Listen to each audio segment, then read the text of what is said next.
Shut up and sit down. तो चलिए आइए अब हम लोग पढ़ते हैं 28.3 photo journalism in India. Bharat में फोटो पत्रकारिता। Photography arrived in India almost with in 2 years of its discovery. अपनी खोज के 2 वर्षों के अंदर ही भारत में फोटोग्राफी का प्रवेश हो गया। As India was being ruled by the British photographers started taking pictures of the country, its sceneries and monuments. When the First World War of Independence, I'm sorry, when the First War of Independence happened in 1857, it was one of the first incidents of war photography in the world, and you may have seen some photographs in magazines. British शासनकाल में British फोटोग्राफरों द्वारा देश इसकी दृश्यावली, sceneries तथा स्मारकों, monuments का photograph लेना शुरू हुआ।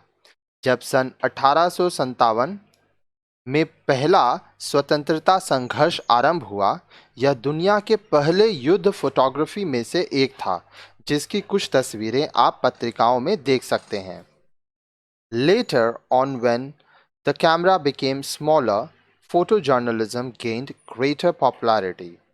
Many political developments were also taking place in India, especially around the freedom movement. All this gave a lot of chance in photojournalists to take pictures. बाद में जब कैमरा आकार में छोटा हुआ, फोटो पत्रकारिता को व्यापक लोकप्रियता मिली।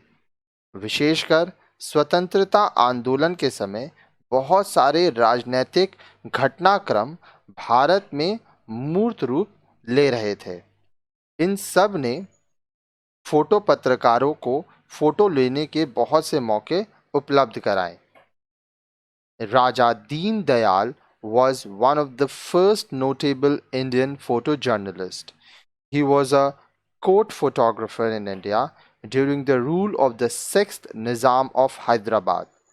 As he was the only native photographer, he has left behind a very impressive record of British India. राजा दीन दयाल भारत के आरंभिक प्रसिद्ध फोटो पत्रकारों में से एक थे। वह भारत में छठे हैदराबाद निज़ाम के दरबार में फोटोग्राफर थे। जैसा कि वह एकमात्र देशी फोटोग्राफर थे, उन्होंने ब्रिटिश भारत का महत्वपूर्ण दस्तावेज अपने पीछे छोड़ा। आगे देखिए।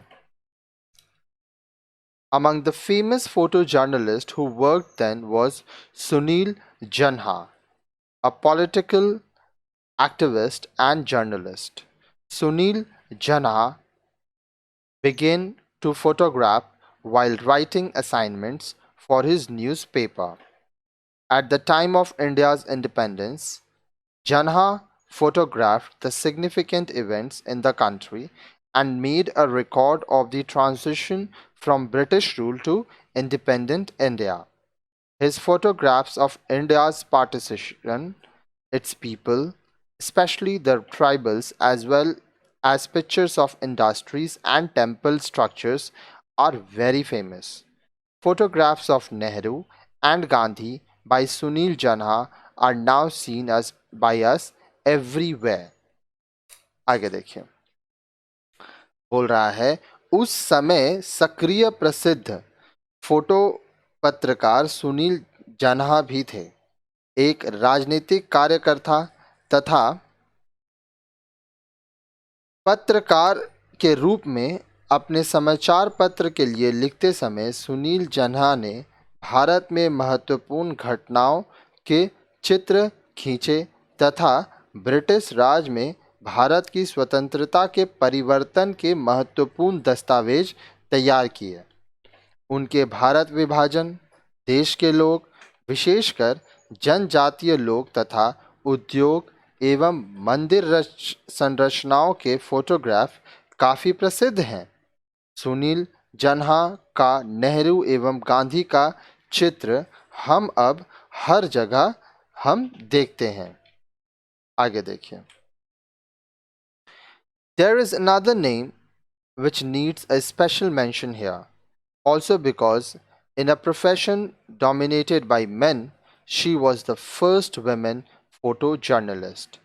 She is Homai Vyarawala. Her work was first published in 1938 in the Bombay Chronicle and later in other major publications of those time.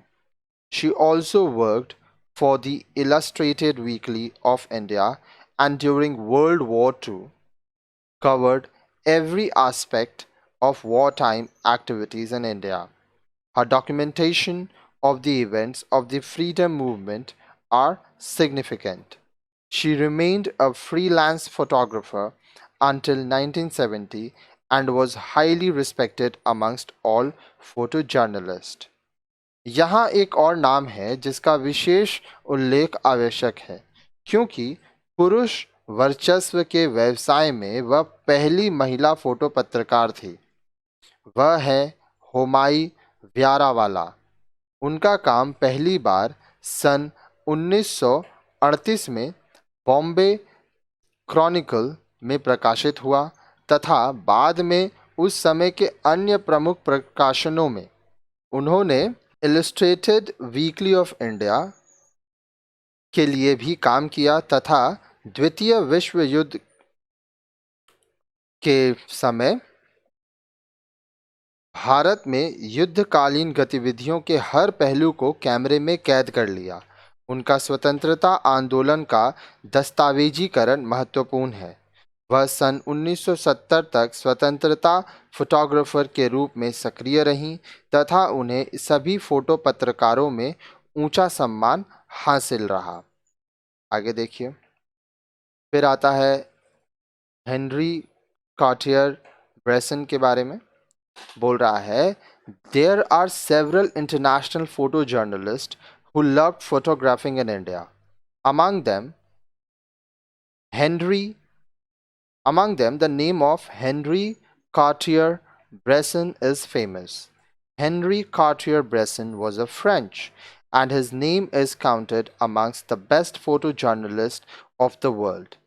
He traveled in India in the 1940s and then kept coming back here in the later years. His most famous photograph is that of Pandit Jawaharlal Nehru announcing the death of Gandhiji. His book called Henry Cartier Bresson in India is a very well known. आगे देखिए। आगे बोल रहा है इसके अतिरिक्त कुछ अंतरराष्ट्रीय विदेशी फोटोग्राफर भी थे जिन्होंने भारत में फोटोग्राफी करना पसंद किया था। इनमें से हेनरी कार्टियर ब्रेसन का नाम प्रसिद्ध है।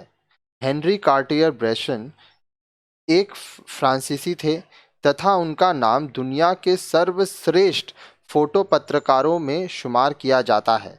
वह 1940 में भारत की यात्रा पर आए थे और बाद में वर्षों में उनका वापस आना जारी रहा। उनका सबसे महत्वपूर्ण फोटोग्राफ है पंडित जवाहरलाल नेहरू द्वारा गांधी जी की मृत्यु की घोषणा। उनकी पुस्तक Henry Cartier Bresson in India काफ़ी प्रसिद्ध है। अब देखिए यहाँ पे हेनरी कार्टर ब्रेसन की तस्वीर है। फिर ये जो तस्वीर है यहाँ पे फोटोग्राफ है उनके द्वारा ली गई है।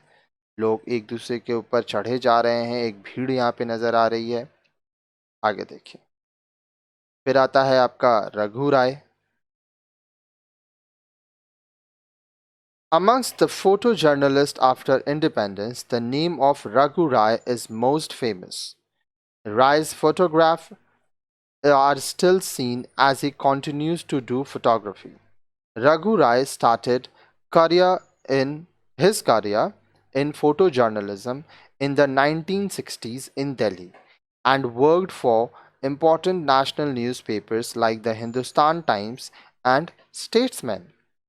Later, he became the chief photographer for India Today, where he worked for a long time.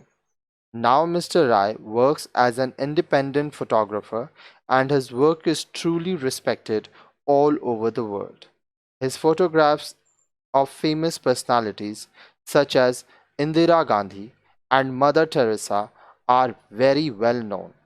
Apart from his this, Raghu Rai has covered all important events that have taken place in the second half of the last century, such as the Bhopal gas tragedy and the Bangladesh war.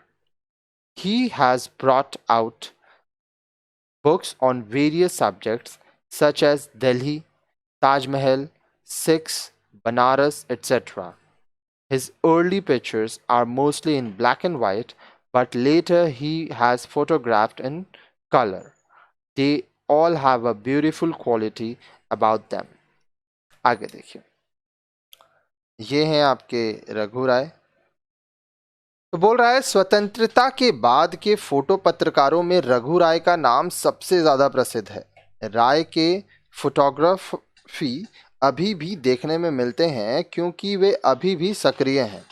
सन 1960 में रघु राय ने दिल्ली से अपना काम करने की शुरुआत की तथा महत्वपूर्ण राष्ट्रीय समाचार पत्रों जैसे हिंदुस्तान टाइम्स तथा स्टेट्समैन के लिए काम किया। बाद में वह इंडिया टुडे के प्रधान फोटोग्राफर हुए तथा वहां लंबे समय तक काम किया। अब श्री राय स्वतंत्र फोटोग्राफर के रूप में सक्रिय हैं तथा पूरे विश्व में उनके काम का सम्मान होता है। उनके इंदिरा गांधी तथा मदर टेरेसा जैसे प्रसिद्ध व्यक्तियों के फोटोग्राफ काफ़ी प्रसिद्ध हैं। 20वीं सदी के उत्तरार्ध की महत्वपूर्ण घटनाएं जैसे भोपाल गैस त्रासदी, बांग्लादेश युद्ध आदि को छायांकित करने के अतिरिक्त उन्होंने बहुत सारे विषयों जैसे दिल्ली, ताजमहल, सिख, बनारस आदि पर पुस्तकें भी प्रस्तुत की हैं। उनके आरंभिक चित्र ब्लैक एंड वाइट, श्वेत श्याम हैं, पर बाद में उन्होंने रंगीन फोटोग्राफी को अपनाया। उन सब में सौंदर्यपूर्ण गुणवत्ता है। आगे देखिए, प्रशांत Panjiyar is another successful photojournalist of the present time. Born in Kolkata, he is a self-taught photographer who has worked for many magazines in Delhi. His most successful career was with the Outlook magazine as its chief photographer and associate editor. He is a founding member of this magazine, and through his photographs, he gave it a popular appeal among people, and now Outlook has become a leading news magazine in India. प्रशांत पंजिया वर्तमान समय के एक अन्य सफल photo पत्रकार हैं। वे कोलकाता में जन्मे तथा स्वयं प्रशिक्षित फोटोग्राफर हैं, सेल्फ टॉट फोटोग्राफर, जिन्होंने दिल्ली में विभिन्न पत्रिकाओं के लिए काम किया है। उनका सबसे सफल जुड़ाव आउटलुक पत्रिका के प्रधान फोटोग्राफर तथा संयुक्त संपादक, chief photographer and associate editor के रूप में रहा। वह इस पत्रिका के संस्थापक सदस्य रहे हैं तथा उन्होंने इसके लिए लोगों में लोकप्रिय अपील की है तथा आउटलुक आज भारत में अग्रणी पत्रिका के रूप में प्रतिष्ठित है। आगे देखिए, mentioned above are just a few names of important journalists. Apart from them, there have been so many who have made important contributions to the field of photojournalism by their work in the print media all over the world. With the improvement in printing technology, newspapers have started using more photos and in color. This has given rise to a greater demand for trained people in the field of photojournalism. अब देखिए, यहाँ तक हम लोग बहुत सारे नाम पढ़े, तो ऊपर दिए गए जो नाम है वो मात्र कुछ प्रसिद्ध फोटो पत्रकारों के नाम हैं। इनके अतिरिक्त और भी बहुत सारे लोग हैं जिन्होंने दुनिया भर में प्रिंट मीडिया में अपने नाम से फोटो पत्रकारिता के क्षेत्र में महत्वपूर्ण योगदान दिया है। अब देखिए, प्रिंट मीडिया जो है, प्रिंटिंग टेक्नोलॉजी, मुद्रण प्रौद्योगिकी में सुधार के साथ भी समाचार पत्रों ने अधिक तथा रंगीन चित्रों का प्रयोग आरंभ कर दिया है। इससे फोटो पत्रकारिता के क्षेत्र में प्रशिक्षित लोगों की मांग बढ़ी है।